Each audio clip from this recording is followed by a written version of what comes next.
maternal love that made the betrayal sharper, not softer. Love that demanded truth rather than comfortable lies. When she finished, she made 3 copies. One for her records, one for Rebecca, and one for the family meeting in December. Let them come with their plans and their proposals. She had plans of her own now. That afternoon, she bought her first smartphone, a simple model with a prepaid plan, just as Carol had suggested.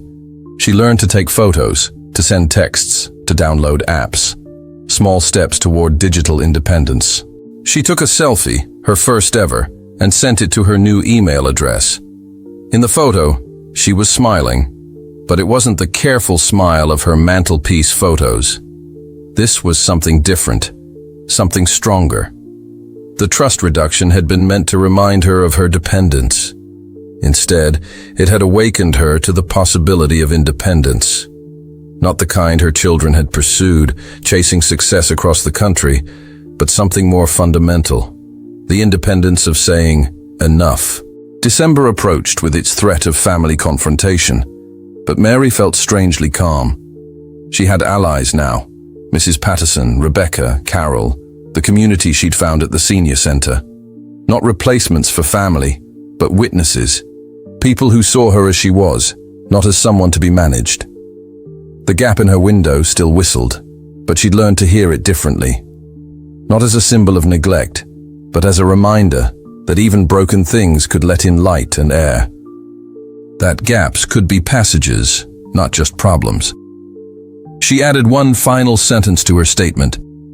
I am not asking for permission to live my life. I am taking back the power to live it.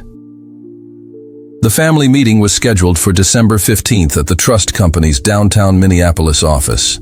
Mary arrived 20 minutes early, her new smartphone in her purse, Rebecca's business card tucked beside it. The conference room windows offered a view of the city she'd lived in for 60 years, now wrapped in winter gray.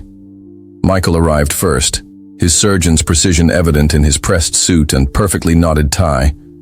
He moved to hug her, then hesitated when she remained seated. Sarah came next, already typing on her phone.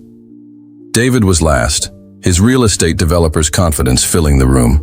Mom, Michael began, we're concerned.